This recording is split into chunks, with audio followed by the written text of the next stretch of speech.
Bom, vamos fazer uma leitura dirigida aqui do livro Matemática para Economistas, do Simon e Bloom, tá? Vamos tentar vencer o livro todo, tá? Então, começando aqui pelo capítulo 1. Capítulo 1 é uma introdução. Basicamente, ele tem é, dois elementos e uma mensagem, né? O primeiro elemento fala como a matemática se encaixa dentro da teoria econômica. E depois fala do que é um modelo matemático, né? Basicamente dizendo que o modelo matemático é um mapa da realidade. E aí então ele dá modelos bidimensionais, multidimensionais, tentando passar o recado que, assim como um mapa de cartografia, se ele for de uma dimensão pequena, ele não tem muita utilidade porque ele não é capaz de nos guiar. Mas se ele for numa dimensão muito grande, ele também fica pouco prático, então ele também não tem utilidade. Então um modelo tem que ser um mapa parcimonioso da realidade, ele tem que ser simples sem ser simplista.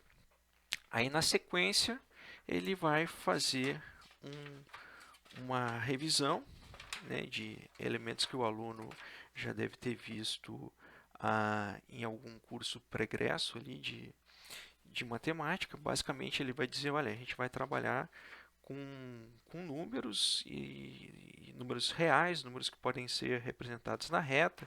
Então ele vai dizer, olha, a gente vai trabalhar com um elemento aqui que a gente vai chamar de reta dos reais. Então você pode tratar isso como uma reta, onde você tem uma marcação aqui da origem, um ponto zero ali em algum lugar, né? E nesse ponto zero você começa com alguns elementos, né? Os elementos naturais, um, 2, 3 e assim por diante em direção ao mais infinito. Então, e você denota os números naturais aqui como um conjunto onde você tem o zero, um e por aí vai, né?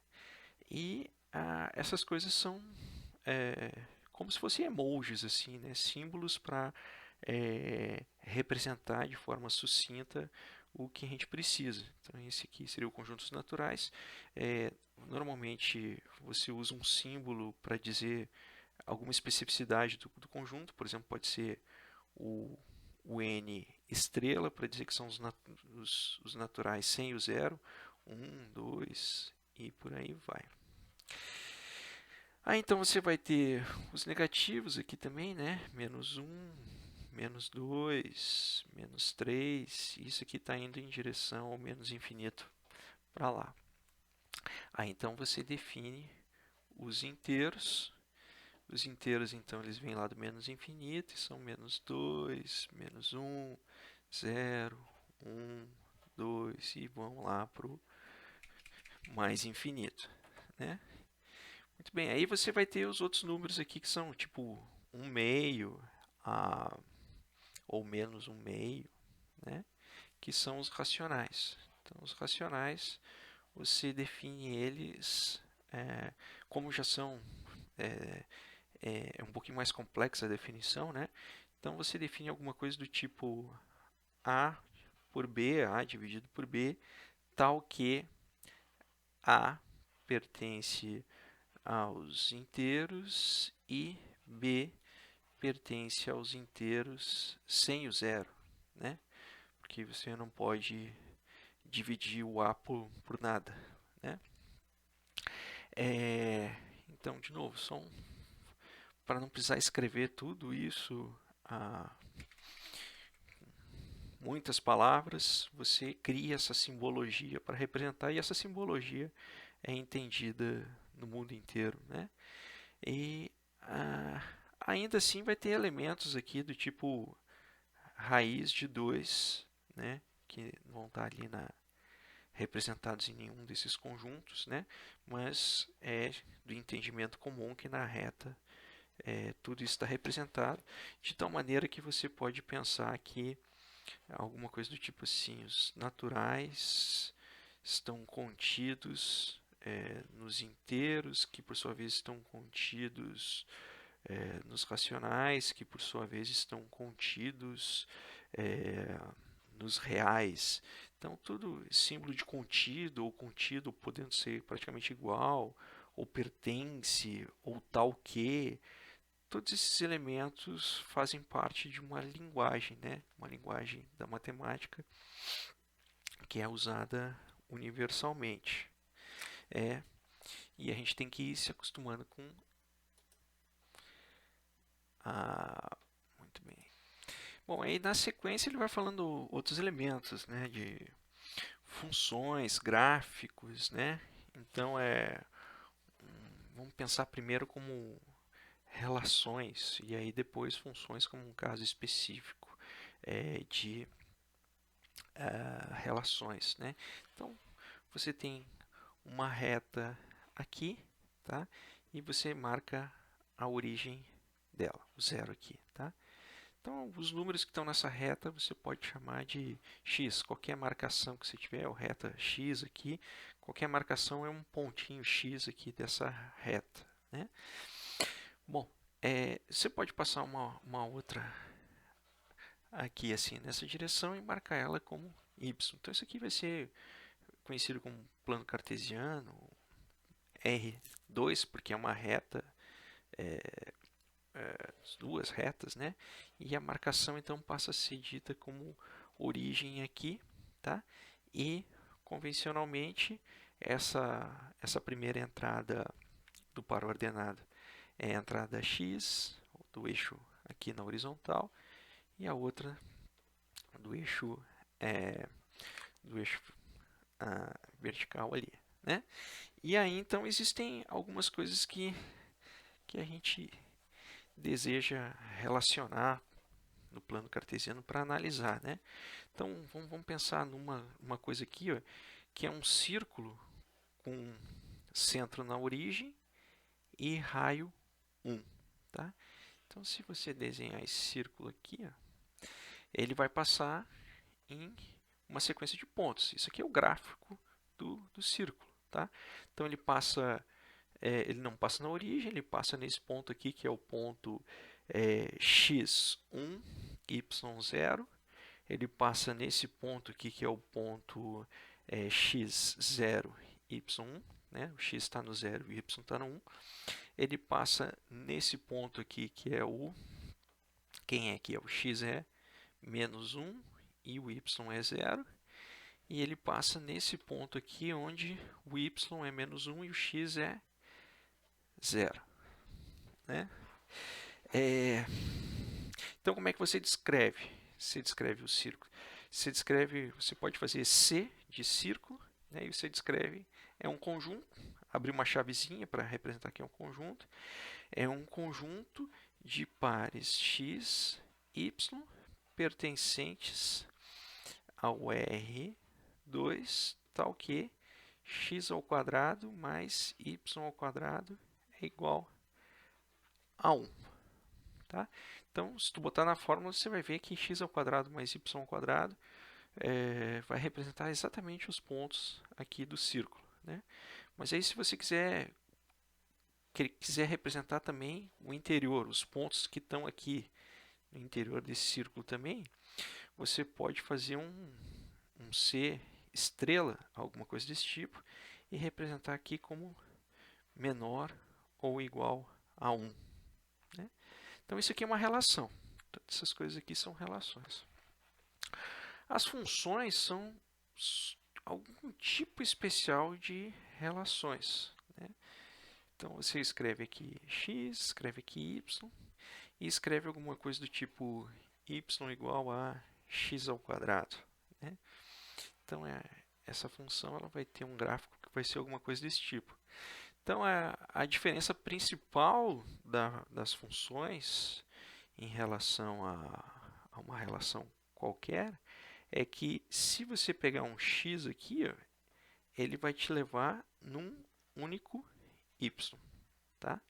Muito embora um y possa receber de mais de um x. Tá? Então essa é a diferença. Aqui não, porque se você pegar esse x aqui, ó, ele está levando nesse y e está levando nesse y. Ele leva em dois y diferentes. Isso aqui pode ir na relação, mas num caso específico de uma função, ele leva num só. E aí, então, você escreve essas coisas aqui normalmente como um f para representar uma função, uma letrinha qualquer, né? E escreve isso como o conjunto da onde os valores estão saindo, da onde saíram os valores do eixo do x. Nesse caso aqui são todos os valores da reta, né? E eles estão levando no y. Então, esse aqui é o domínio, esse aqui é a imagem, onde eles estão levando. Eles estão levando nos reais também, só que nos reais sem a parte negativa, né? Então, uma maneira de você representar isso, dependendo do livro, é com um maisinho, tá? Que mais que a gente pode falar aqui? Que mais que a gente pode falar aqui? Vamos ver. Então é isso. Então, ele está falando aqui que quando a função é crescente, quando a função é decrescente. Está fazendo os gráficos aqui, está dando as noções de intervalo, marcações de conjunto, como a gente está falando ali. Vai falar dos polinômios também, né? Então, um polinômio é uma função f de x que é dada por um a0, x na 0, mais um a1, x na 1, x1, mais um a2, x na 2, mais até um a k, x na k, né? Como x elevado a 0 é 1, né? A gente já viu que x elevado a 0 é 1, porque isso aqui é a mesma coisa que escrever x na 1 menos 1, né? Que é a mesma coisa que você escrever x na 1 vezes x na menos 1, que é a mesma coisa que você escrever x vezes 1 sobre x, que vai dar 1. Então, todo número elevado a 0 vai dar 1. Então, A0, A1, A2 até AK são números reais, quaisquer ali, que são normalmente denominados por parâmetros. K é um número inteiro que dá a dimensão do polinômio, né?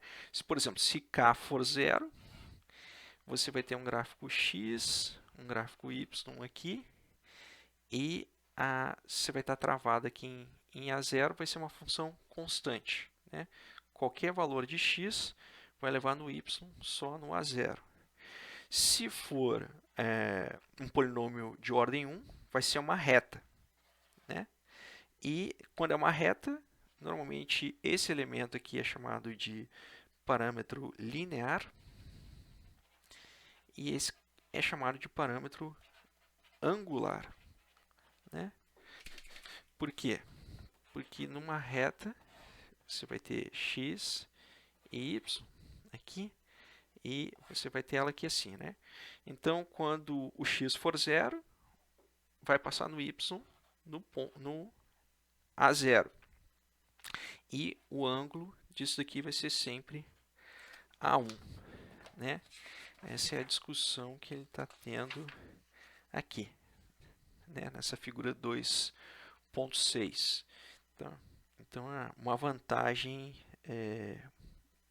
da reta, ou uma característica da reta que vai ser importante para nós, é que não importa em qual segmento do domínio você estiver olhando, a inclinação dela sempre vai ser a do parâmetro angular.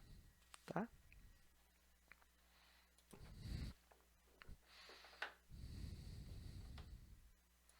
Bom, e na sequência ele vai entrar numa discussão da inclinação das funções não lineares, né? Então, nessa discussão, o gráfico-chave é esse daqui, que é o gráfico das secantes. Então, ele está dando a ideia de uma função aqui, que ela é não linear, né? E aí, então, o que acontece? Você trava um ponto no domínio da função, um ponto x0, e olha para a imagem dele, que é a f de x0. Aí então você avança um tantinho para a direita. Nesse primeiro pontinho aqui, você avança H1 para a direita. H1 é essa distância aqui. Ó. Essa distância aqui é H1. No outro, você avança H2 para a direita. E no outro, você avança H3 para a direita. Ora, como a gente já acabou de ver no exercício anterior, se você conectar dois pontos, você tem a reta que passa nos dois pontos. Então, a reta de uma função não linear, a reta que conecta dois pontos de uma função não linear é chamada de secante. Então, esse L1 aqui é uma secante, o L2 é outra secante, o L3 é outra secante, e depende dos pontos em que você está se referenciando em cima da função não linear. Tá? E aí, então, ele vai definir o que é derivada. Né? Então, para cada secante daquelas ali, ó, você vai travar num x0, a inclinação daquela reta secante vai ser, você travou no x0 e andou um hzinho ali, menos o f de x0 e você vai ter o hzinho. Então, para cada uma dessas secantes, você vai ter a variação, aqui o f de x0 para o f de 3. Qual é a inclinação? F de x0 mais h3 menos o f de x0. E a base vai ser só o h3, o hzinho. Né? Então, a inclinação dessa reta sempre vai ser isso daqui. Ó. Então, o ponto é o seguinte, quando você faz o hzinho menor, é a mesma coisa que você fazer esses dois pontos, os pontos de qualquer secante, eles se aproximarem cada vez mais. Então, é a mesma coisa que você está tirando a inclinação de uma secante onde dois pontos são muito, muito, muito, muito próximos um do outro. Então, no limite, você vai ter isso aqui. Ó. No limite, quando eles são tão próximos que o hzinho está indo para zero, você vai ter essa relação, essa inclinação. E essa inclinação você chama de derivada no ponto zero. E para diferenciar da função em si, você coloca um símbolozinho aqui, você coloca a linha. Né? Ou então você coloca essas outras denominações. Né? Então você está indicando que a derivada é a inclinação de uma reta secante num ponto onde você avança um pouquinho para o lado, hzinho para o lado, e esse hzinho é tão pequenininho que você escreve ele como um limite tendendo para zero. Então, isso é a derivada. E o ponto importante das derivadas é que a gente não precisa calcular essas inclinações em todos os pontos, porque quando você faz esse raciocínio, você percebe que existe uma regra de formação. Né? Então, essa regra de formação, ele primeiro te dá um exemplo de como ela funciona para o x ao quadrado, depois para um polinômio de ordem k qualquer, aqui, né? E depois ele vai descrevendo regras gerais. Né? Ele não apresenta a demonstração de todas as regras, mas está bem documentado em livros de cálculo, outros livros, tá? E muitos dele ele passa aqui como exercício. Tá? Vamos fazer alguns exercícios aqui aplicando as regras. Vamos começar pelo o item E. No item E, você tem f de x igual a 3x ao quadrado menos 9x mais 7x na 2 quintos menos 3x na 1 meio. Tá?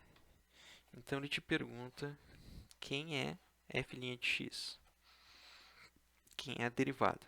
Bom, aqui você vai usar regra da soma e regra da potência, né? Das regras que você tem aqui, ó, você sabe que a derivada da soma, ou subtração, né, é a soma das derivadas, ou subtração das derivadas, e a regra da potência você tem aqui pelo teorema 2.3. Então, você sabe que isso aqui vai ser 3 vezes 2 vezes x na 2 menos 1 menos 9, aplica a regra da potência ali de novo, mais 7 vezes 2 quintos x na 2 quintos menos 1 na menos 3 vezes 1,5, que vai dar meio, né? X na 1 meio menos 1. Então, f' de x. Isso aqui vai dar 6x menos 9.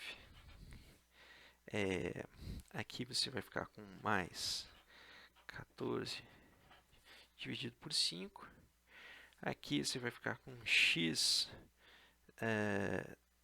vai ficar na base 5. E aqui você vai ficar com 2 menos 5. Né? Então, 2 menos 5 vai dar menos 3 aqui, né? E aqui, então, você vai ficar com menos 3 meios na x na menos 1 meio. Ok? Vamos ver uma outra em sequência aqui. Ó.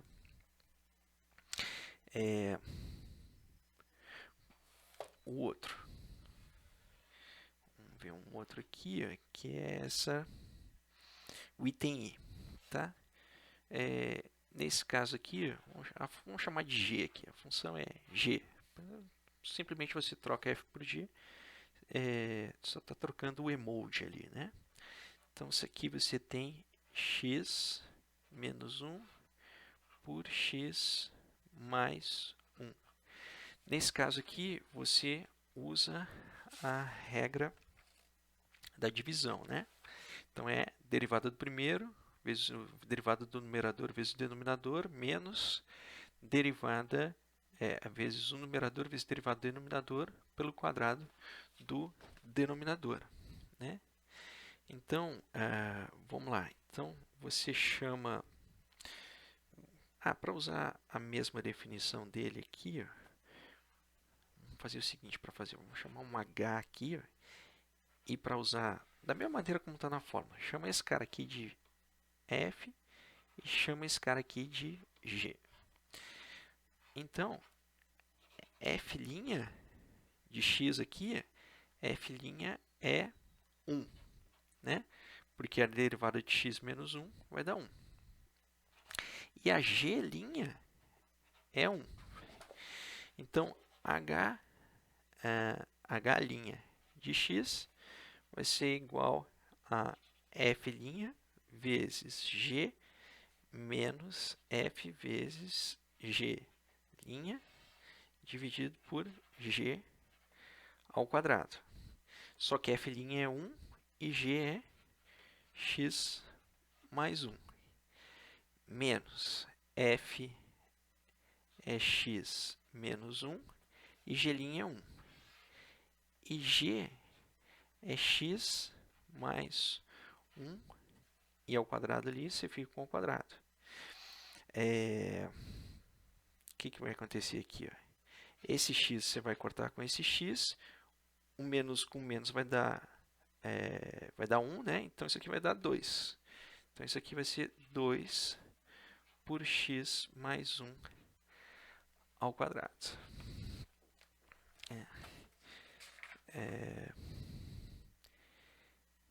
Os outros seguem. Às vezes tem uma dificuldade maior, outra menor, porque você tem que aplicar várias regras dentro de um mesmo exercício. Mas também não é mais trabalho braçal do que outra coisa, né? Então, na sequência, ele vai falar de diferenciabilidade e continuidade, né? Então, a discussão, deixa eu voltar um pouquinho aqui, ó, fazer uns exercícios aqui da página 43. Então, alguma coisa que ele está pedindo, olha, encontre a forma do gráfico. Vamos fazer esse o 2.8F. No 2.F, ele está dizendo que você tem dois pares ordenados. Vamos chamar um par ordenado, um primeiro par ordenado e um segundo aqui. Tá? Então, o primeiro par ordenado é x1, y1. Vou colocar a marcação embaixo aqui, só para indicar que é referenciando o primeiro. O outro é x2, y2, tá? Então, esse daqui é 2 e menos 4. E esse daqui é 0 e 3. Aí, então, ele está dizendo que tem uma reta que passa nesses dois pontos e pede para a gente descobrir, então, quem é o parâmetro angular e o parâmetro linear da reta que passa nesses dois pontos, né? Então, nesse exercício, a gente vai cair num sisteminha. Então, do primeiro ponto, a gente tem o menos 4, vai ter o A mais o B vezes 2, né? Porque a reta passa nesse primeiro ponto. E o parâmetro angular e o linear são o mesmo, porque é uma reta, né? Aqui no segundo ponto, então ele vai passar em 3A mais B, 0. Tá? Então, o que acontece? Desse primeiro, o 0 multiplica aqui o B, e você sabe que o A, então, é igual a 3. Substitui o A aqui. Então, você vai passar o 3 para cá, vai ficar com menos 4, menos 3 dá menos 7, igual a B vezes 2. Por consequência, você sabe, então, que o B é menos 7 meios. Bom, beleza, então você descobriu a reta. A reta, esse cara aqui, o parâmetro linear é 3 e o angular é menos 7,5. Então você sabe que é uma coisa do tipo x, y. Ela vai interceptar na origem do x, ela vai interceptar no ponto y3 e a inclinação dela é negativa, decaindo conforme o parâmetro angular em menos 7,5.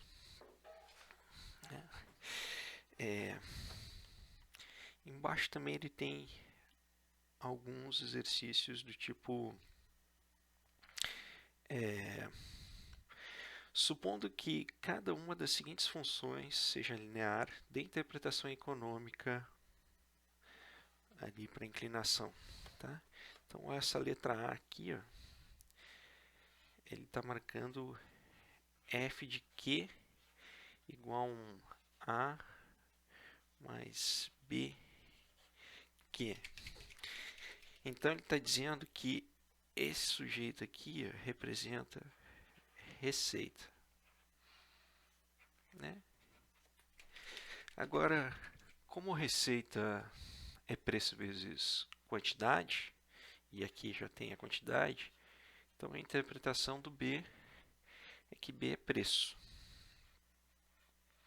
Por consequência, esse cara aqui tem que ser zero, né? Para essa função f de q representar receita. Ó, o segundo ali é custo, G de X é um custo e X é um insumo. Então você teria um A mais um BX, né? Então isso aqui seria um custo marginal, o preço do bem X, e aqui o A poderia ser um custo fixo, né? Por exemplo, para comprar um determinado insumo, você tem que pagar o preço, mas você tem que ter sempre um pessoal disponível lá, ou então energia elétrica ou água. Então esse cara poderia ter uma interpretação de custo fixo.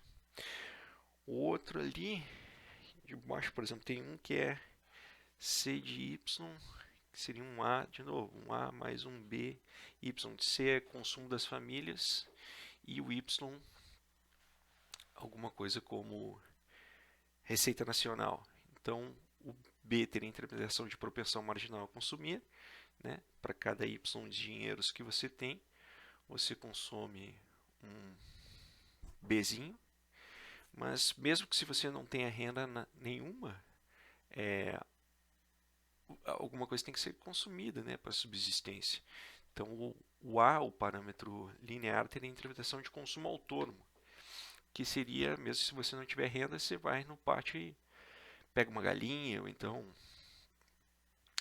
colhe alguma coisa, uma fruta, né? Então, esse seria o consumo autônomo, né? Bom, então aqui na sequência vai se conversar sobre diferenciabilidade e continuidade. Então, ele vai explicar que, por definição, a derivada é um limite, né? Então, o que acontece? Para o limite ser definido em um determinado ponto x0, ele precisa ter o mesmo valor de quando você se aproxima pela direita e quando se aproxima pela esquerda. Então ele vai dar primeiro o exemplo aqui dessa função módulo, ou função absoluta, valor absoluto. Então olha aqui, só o que entra em discussão aqui é o ponto zero, só a origem, tá? Porque para todos os valores negativos, a derivada vai ser menos 1. Tá? Isso aqui é um polinômio de ordem 1, todos os valores estão para cá. E todos os valores que estão para a direita também é um polinômio de ordem 1. A derivada vai ser sempre positiva. Tá? Mas na origem, no ponto zero, se você se aproxima da direita, se o hzinho tiver à direita, você está computando essa derivada como positiva em 1. Agora, se o hzinho vier da esquerda, você está computando ela com um valor negativo. Então, só no zero, a derivada não é bem definida. Então, se diz que ela não essa função não é diferenciável ou derivável no ponto zero. E na sequência aqui ele vai dar um exemplo que é da descontinuidade no ponto zero. Então, essa é uma função que tem para pontos à direita do zero, ela tem a derivada bem definida e para pontos à esquerda também, mas no zero a derivada vai estar apontando para baixo e nesse outro, ela, conforme você for se aproximando do zero, ela tem a inclinação ficando cada vez mais próxima de zero. Tá? Então também não bate. Então a discussão é para ter de derivada uma função, num ponto, ela precisa ser contínua nesse ponto. Mas o fato dela ser contínua não garante que num determinado ponto vai ter derivada. Esse aqui é o caso. Então aqui ele agora vai se discutir, nesse exercício se discute continuidade e diferenciabilidade. Então, vamos fazer primeiro esse item A aqui, tá? O item A do exercício 2.16, tá? Então ele está dizendo, olha, você tem uma função y que ela é definida dessa maneira. Você tem x ao quadrado e você tem menos x ao quadrado. Para os valores positivos, e esse caso aqui acontece nos valores negativos, né? Então, como é que seria o gráfico dessa função?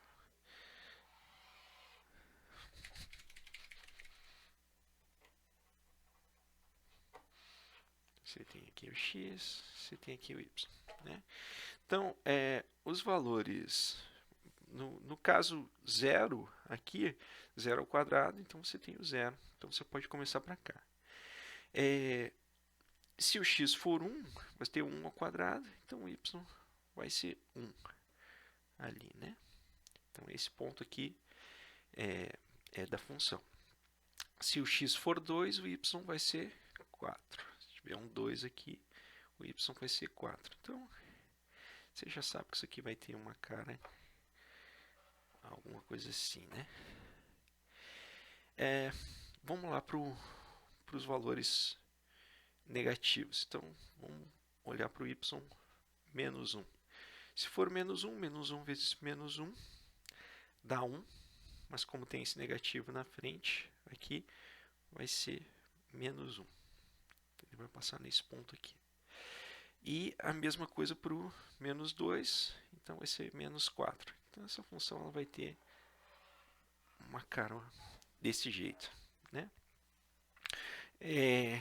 Então ela é contínua no zero, é contínua em toda a reta, ela tem domínio em toda a reta e a imagem dela também é na toda a reta do y. E ela é contínua em todos os seus pontos. Vamos ver o item B aqui do lado. Ele está escrevendo assim, daí y igual a x ao quadrado mais 1 se x é maior ou igual a 0 e menos x ao quadrado menos 1 se x é menor que 0. Vamos fazer um exercício do mesmo jeito aqui. Então, vamos fazer o gráfico aqui. Aqui. Vamos marcar o x aqui. Vamos marcar o y aqui. Tá? Então, vamos lá. Se o x for 0, o y vai ser 1 aqui. Né? Se o x for 1, então vai passar aqui, né? Se o x for 1, ela vai passar em 2. Se o x for 2, isso aqui vai ser 4 mais 1, ela vai passar em 5. Beleza. Então, pontinho fechado aqui, dizendo que se ela for 0, ela vai passar ali no 1. Aqui, ó, se o x for... vamos começar com menos 1. Se o x for menos 1, então ela vai ser menos 2. Menos 2. E vai ser menos 5 aqui para o menos 2. Né? Só que, vamos dizer que ela está bem próxima de 0, ela está se aproximando do menos 1. Mas nunca vai chegar no menos 1 porque ela não está de 0. Então, é pontinho aberto aqui. Ó. Então, vamos lá. Então, essa função, ela não é contínua e, por consequência, não é diferenciável quando x é igual a 0. Né? o domínio dela é toda reta, mas a imagem dela não é toda reta. É a reta desconsiderando esse trecho aqui, ó, de um intervalo aberto entre -1 até o intervalo fechado ali em 1.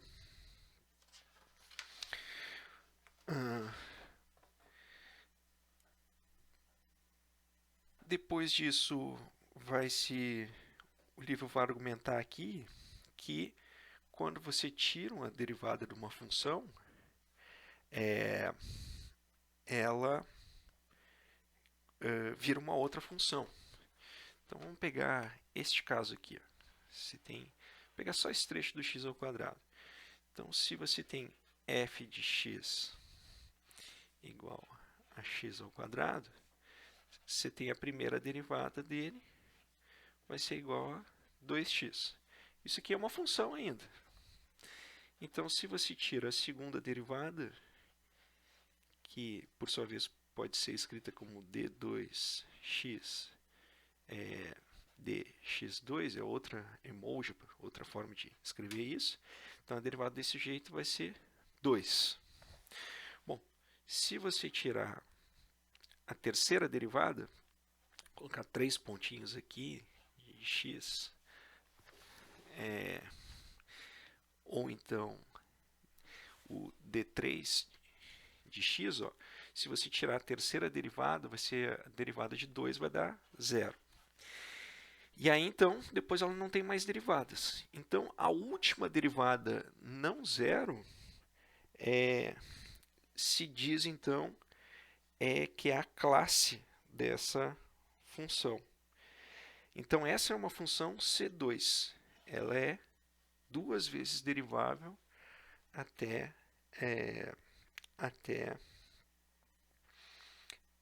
chegar na derivada zero. Certo? Depois ele vai fazer a discussão de aproximações por diferenciais. Essa discussão ela é mais bem colocada adiante quando se falar do teorema de Taylor. Tá? Então não cabe entrar em muitos detalhes aqui.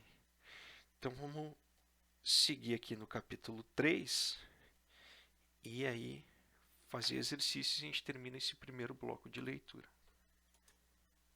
Bom, aqui no capítulo 3, o recado principal é o seguinte: quando a gente está trabalhando com uma função no plano cartesiano, né? Todo o resumo aqui, ó, a gente pode fazer com 3 imagens. Tá?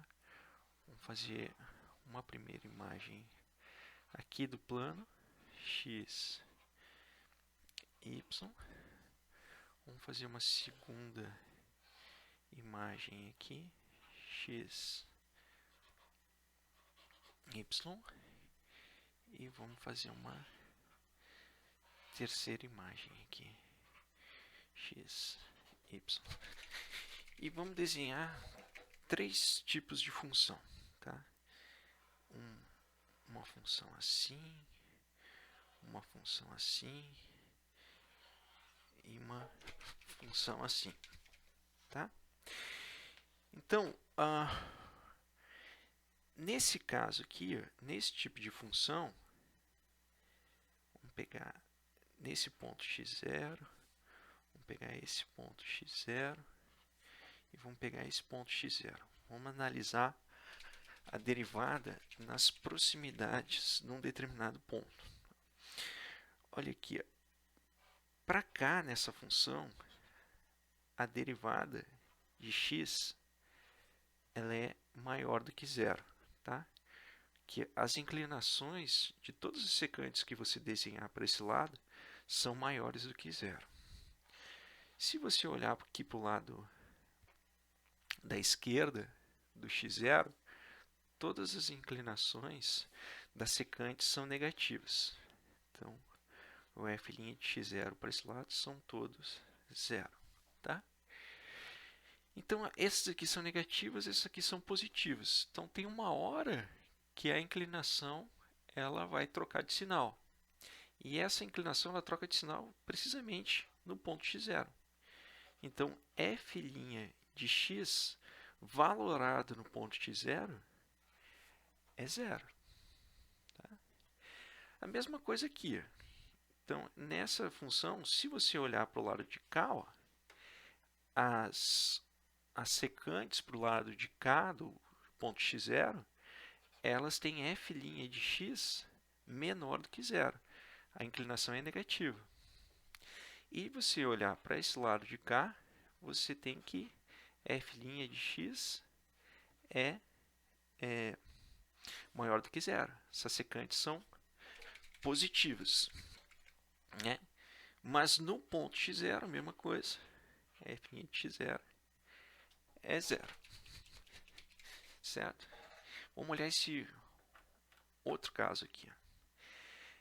Essas inclinações são positivas à esquerda de x0 e continuam sendo positivas depois do x0. Ou então o gráfico ainda poderia ser alguma coisa assim. E aqui seria o x0. Então essas inclinações são negativas.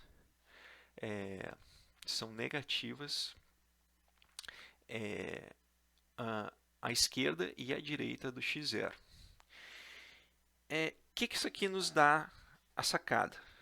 A sacada é que sempre que for um ponto de máximo ou de mínimo local, né? Por que a gente está falando local? Porque aqui você pode ter uma função que é do tipo assim, né? O gráfico dela for mais ou menos assim.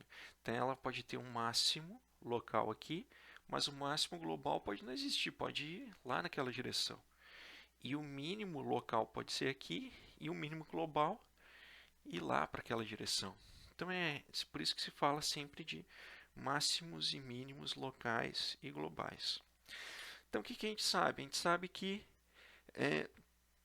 sempre que você tem um máximo ou um mínimo local, num ponto x0, a derivada naquele ponto, a derivada primeira, é zero.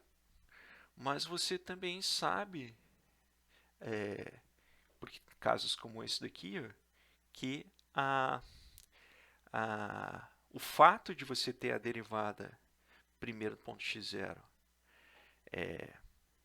ser zero, não significa que seja um máximo ou um mínimo local. Então, isso que você define de condições de primeira ordem para um problema de otimização aqui no plano cartesiano. Tá?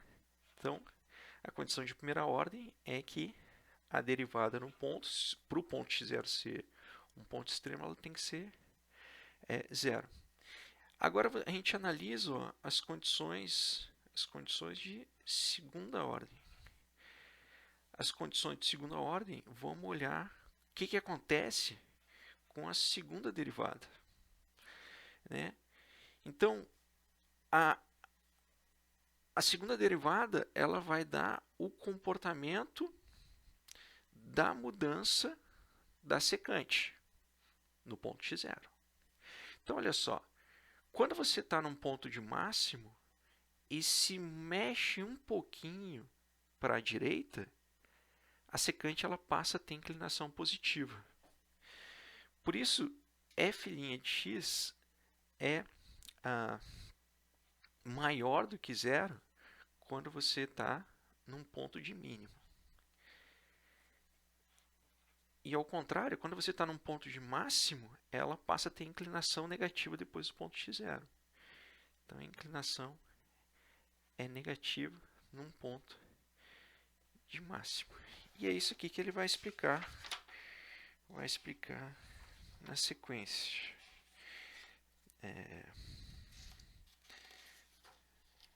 Vai explicar. Tem uma tabelinha bonitinha aqui. Tá aqui, ó. Está aqui nessa figura 3.3.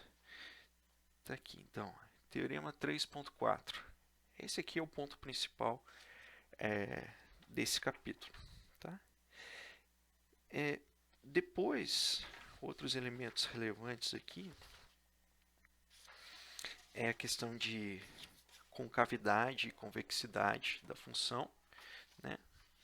Então, uma função ela é dita convexa quando ela tem esse formato, como um U, e tem uma definição formal aqui, que é quando você traça uma secante entre dois pontos e qualquer ponto na secante, quando você pegar ele e olhar na imagem da função, e pegar um ponto da função e olhar a sua imagem, o ponto da secante vai ser maior que o ponto da própria função. Então, nesse caso aqui, sempre dá um formato de U, ela é dita convexa, e sempre acontece esse caso. O caso contrário é um U invertido, e acontece de ser de mudar o sinal da desigualdade. Então, ela seria dita côncava.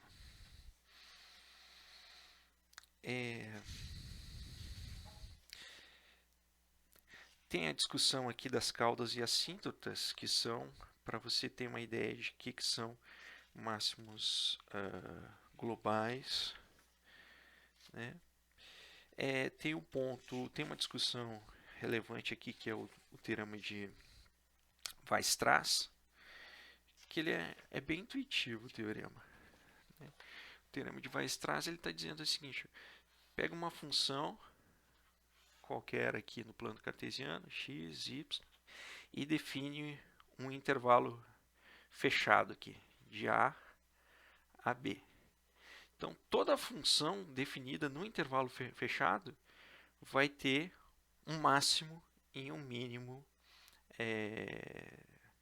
dentro desse intervalo. Mas é claro isso aqui, né? Se eu fechar aqui o domínio dela, pensa numa função qualquer. Ela tem um mínimo aqui e um máximo aqui. E por aí vai. Qualquer formato que você der, você vai conseguir encaixar ali. Muito bem, vamos fazer agora alguns exercícios. E aí a gente fecha. Tem a discussão da elasticidade aqui, tá? Tudo bem. Então, a derivada, ela não tem necessariamente a definição, ela não coincide necessariamente com a definição de elasticidade. A definição de elasticidade é se você variar o numerador em 1%, em quantos por cento você varia o denominador, né? Então, se você tiver uma variável y que é definida no intervalo de 0 a 1 e uma variável x que for definida no intervalo de 0 a 1 também, o valor da derivada vai ter interpretação de elasticidade. Mas, caso contrário, você vai ter que fazer ajustes na variável, né, ou dividindo por x, ou dividindo por y, ou os dois, para ter interpretação de elasticidade. Tá, agora sim, venceu esse capítulo, vamos fazer uns exercícios.